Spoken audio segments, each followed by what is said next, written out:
जय श्रीमन नारायण। प्यारे बंधुओं, हमारा आज का विषय है वैष्णव महाविश्वास। हम वैष्णव लोग हमेशा इस परम विश्वास में जीते हैं कि एक ना एक दिन हमें भगवान के दर्शन अवश्य प्राप्त होंगे और तब तक हमें भक्ति करते रहना है। मीरा भाई हर समय एकांत में कीर्तन करती थी। उनकी एक दासी थी, उसका नाम था वीना। वीना ने एक दिन मीरा भाई से पूछा कि आप एकांत में जाकर किससे बातें करते हैं। मीरा भाई ने कहा कि मैं गिरधर गोपाल से बात करती हूं। दासी वीना को बड़ा आश्चर्य हुआ कि क्या भगवान भी बोलते हैं। जी हां, अवश्य बोलते हैं। हमारी भक्ति के महाविश्वास से भगवान अवश्य बोलते हैं। शबरी प्रतिदिन जंगल में जाकर एक विश्वास के साथ भगवान के लिए फल एकत्रित करती थी। प्रभु नहीं आते तो फिर ऋषि पुत्रों को वो फल खिला देती थी। परंतु अगले दिन फिर एक विश्वास लेकर जंगल में जाकर के वो फल लेके आती थी। कुटिया के बाहर रोज एक विश्वास के साथ सफाई करती थी कि श्री राम प्रभु को आना है। बहुत समय तक ये दिनचर्या जो है वो शबरी माता की रही। वृद्धावस्था आ गई, शरीर बड़ा दुर्बल हो गया, परंतु विश्वास अधिक था कि प्रभु अवश्य आएंगे। इसी को कहते हैं वैष्णव महाविश्वास। और जब प्रभु श्री राम पंपा सरोवर के निकट पहुंचे तो वहां पर रह रहे सभी ऋषियों ने उन्हें अपने आश्रम पधारने का निमंत्रण दिया। परंतु राम कहते हैं कि मुझे तो शबरी के यहां जाना है, वो मेरी प्रतीक्षा कर रही है। भगवान बड़े कृपालु हैं बंधुओं। महाभारत में एक प्रसंग आता है कि भगवान द्वारिकाधीश एक बार हस्तिनापुर पधारे। महाराज धृतराष्ट्र उन्हें अपने महल में भोजन के लिए निमंत्रण देते हैं, परंतु भगवान उन्हें मना कर देते हैं। तब द्रोणाचार्य उन्हें अपने यहां पधारने का निमंत्रण देते हैं, प्रार्थना करते हैं,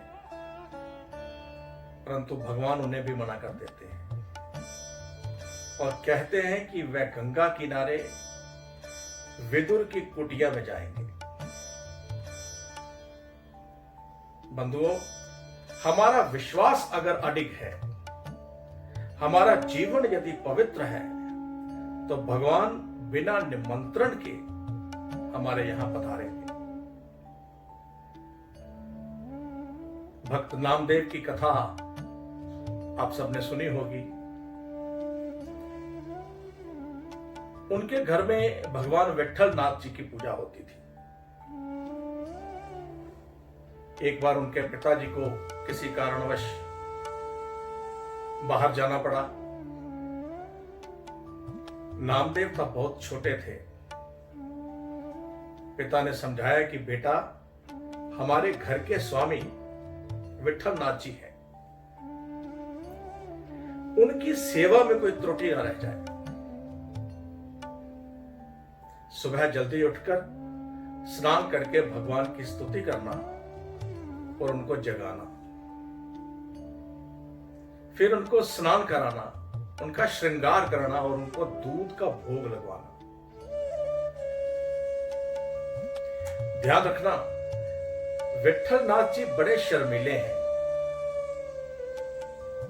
अनेकों बार प्रार्थना करोगे तब जाकर दूध पिएंगे। विश्वास है। नामदेव जी ने भगवान के आगे दूध रखा।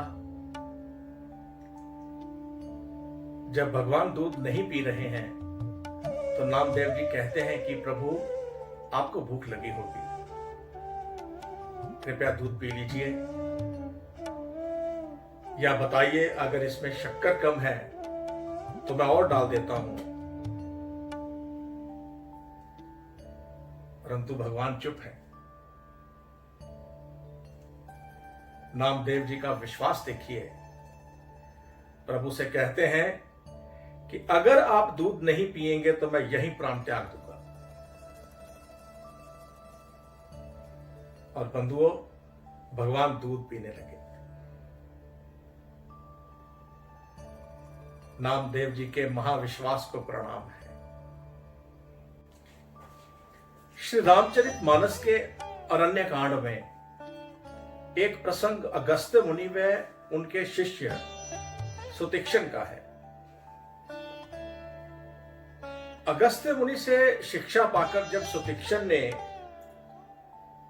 गुरु से गुरु दक्षिणा का पूछा तो अगस्त्य मुनि ने कहा कि मुझे श्री राम प्रभु के दर्शन करवा दो। सुतीक्षण ने प्रभु भक्ति का प्रण व महाविश्वास लेकर जंगल में जाकर श्री राम नाम का जप प्रारंभ कर दिया। और बंधुओं देखिए, एक दिन प्रभु आ गए। सुतीक्षण ने प्रभु को प्रणाम किया। वह उनको उनके साथ अगस्त्य मुनि के आश्रम पधारने को कहा।